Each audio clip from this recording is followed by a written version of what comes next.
The founder of Wagner PMC, Yevgeny Prigozhin, and his associates Dmitry, Utkin and Valery Chekalov were buried in strict secrecy in St. Petersburg. Police gathered at several cemeteries of the city at once to prevent random people from reaching the burial place. Prigozhin's funeral symbolizes the panic mood in the elites, the fear that has seized Putin and will not let him go. Maximum disguised, maximum unknown place, maximum unknown time.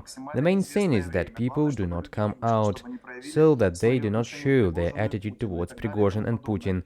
This suggests that in Russia all this does not look completely monolithic inside. And yet yesterday both Prigozhin and Utkin were Putin's favorite killers. I mean, killers seriously, because these people did the most cruel job that was necessary for the Russian state.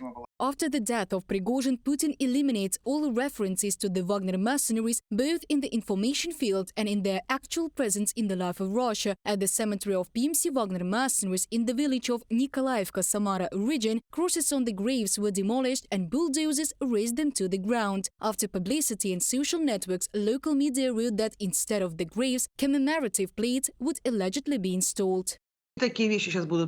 Such things will happen everywhere now. Immediately after receiving the news of the plane crash and the still unconfirmed death of Prigozhin, I saw women's correspondence in the prison chats of the Wagner mercenaries. There was such a roll call, how much and to whom someone owed money. It was about amounts of 100,000 rubles. This is some kind of unpaid compensation. Then it was immediately decided that there would be no payments.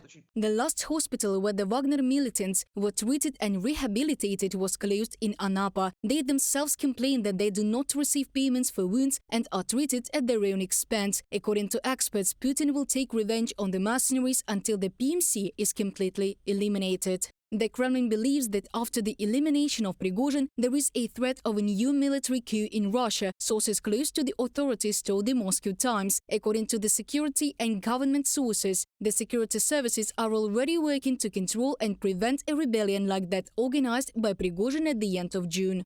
The tanks, which came within 200 kilometers of Moscow, made an unforgettable impression on Vladimir Putin, who has ruled for more than 2 decades. Prigozhin not only challenged the army command, but also disobeyed the personal order of the president, and therefore was recognized as a threat to the regime.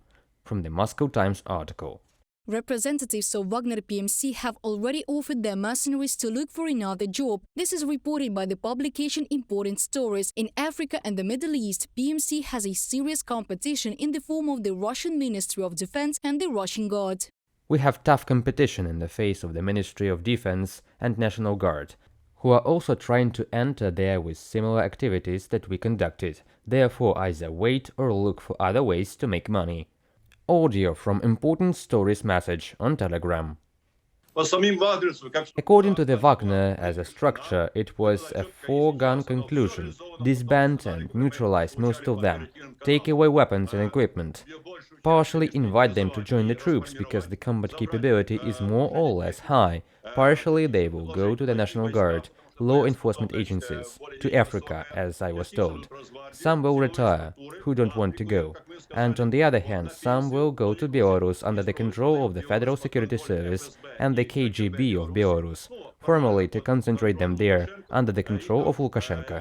According to experts, after the death of Prigozhin, the Russian regime will continue to eliminate influential people. And the next may be the head of Chechnya, Ramzan Kadyrov, who in May supported Prigozhin's speeches criticizing the military leadership of Russia. Reported by Diana Kolesnik, Victoria Smirnova, UATV News.